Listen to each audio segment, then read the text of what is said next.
Hello ફૂડી friends, Krishna કા kitchen ખજાનામાં તમારું સ્વાગત છે. આજે આપણે બનાવીશું પનીર બટર મસાલા અને એ પણ નો અનિયન એન્ડ નો ગાર્લિક. એકદમ રેસ્ટોરન્ટ સ્ટાઇલ સબ્જી બનીને રેડી થશે. મારા વિડીયોઝ જો તમને પસંદ આવતા હોય તો લાઈક કરો, શેર કરો અને સબસ્ક્રાઈબ કરો. સૌથી પહેલાં આપણે પનીરના કટકા કરી લઈએ. 150 ગ્રામ પનીર મેં લીધું છે. પનીર કટ થઈને રેડી છે. હવે આ ખૂબ જ ઇમ્પોર્ટન્ટ સ્ટેપ છે. આવી રીતના મેં ગરમ પાણી લીધું છે, એની અંદર એડ કરીશું થોડુંક મીઠું. હવે આ પનીર જે ડાઈસ કરીને રાખ્યા છે એ હવે આ ગરમ પાણીની અંદર, ગરમ એટલે થોડુંક હૂંફાળું પાણી, એની અંદર એડ કરીશું. આ સ્ટેપ કરવો ખૂબ જ જરૂરી છે. પનીર તમારા એકદમ સરસ સોફ્ટ રહેશે. રેસ્ટોરન્ટમાં પણ આ જ સ્ટાઇલથી પનીર રેડી થતું હોય છે. ઘણી વખત સબ્જીમાં પનીર ચવડ થઈ જતું હોય છે, તો આવી રીતના ગરમ પાણીની અંદર થોડીક વાર 10થી 15 મિનિટ તમે પનીર પલાળેલું રાખશો તો ખૂબ જ સરસ સોફ્ટ પનીર રહેશે.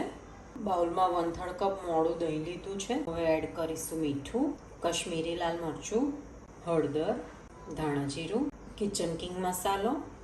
કિચન કિંગ મસાલાની જગ્યાએ તમે ગરમ મસાલો અથવા તો સબ્જી મસાલો લઈ શકો છો.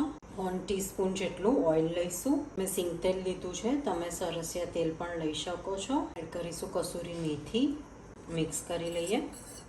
તમે સબ્જીમાં પ્લેન પનીર યુઝ કરતા હોય અને જો તમે આવી રીતના મેરિનેટ કરીને પનીર અંદર એડ કરો તો સબ્જીનો ફ્લેવર ખૂબ જ સરસ લાગે છે.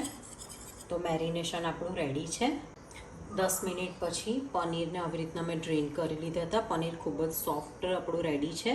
હવે મેરિનેશનની અંદર એડ કરી દઈએ. પનીરને સરસ કોટ કરી લઈએ.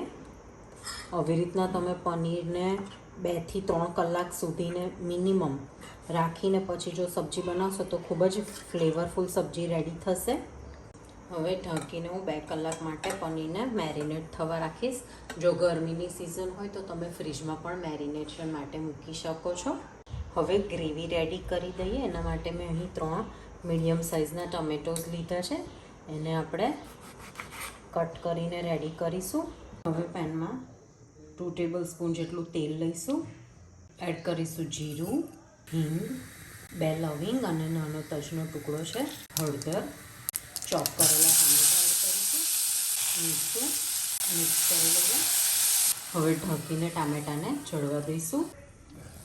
ટામેટા ચડી ગયા છે. હવે એડ કરીશું 1/4 કપ કાજુ, ધાણા એડ કરીશું, કશ્મીરી લાલ મરચું, મિક્સ કરી લઈએ.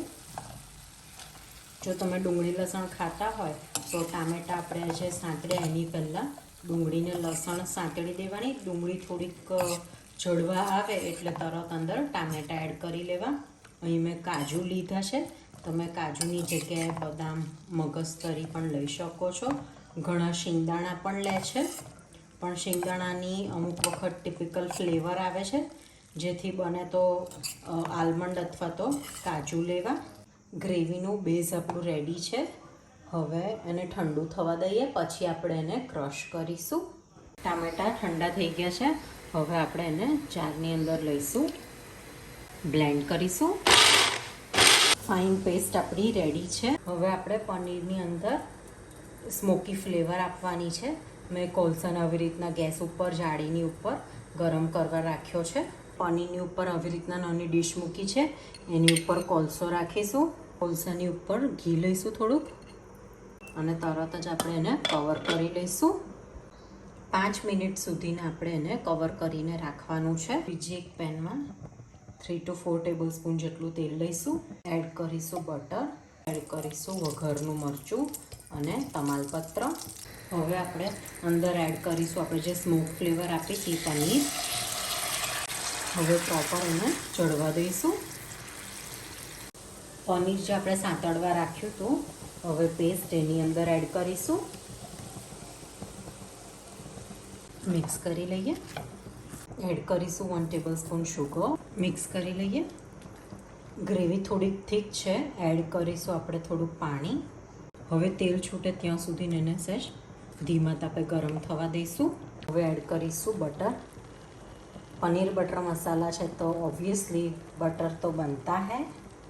અને છેલ્લે કસૂરી મેથી ક્રશ કરી અને લઈશું. મિક્સ કરી લઈએ.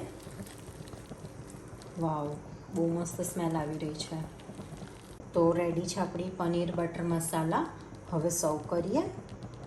પનીર બટર મસાલાને આપણે રોટી છે, નાન છે, ચપાતી છે એની સાથે સર્વ કરી શકીએ છીએ. તો રેડી છે આપણું રેસ્ટોરન્ટ સ્ટાઇલ નો ઓનિયન નો ગાર્લિક પનીર બટર મસાલા.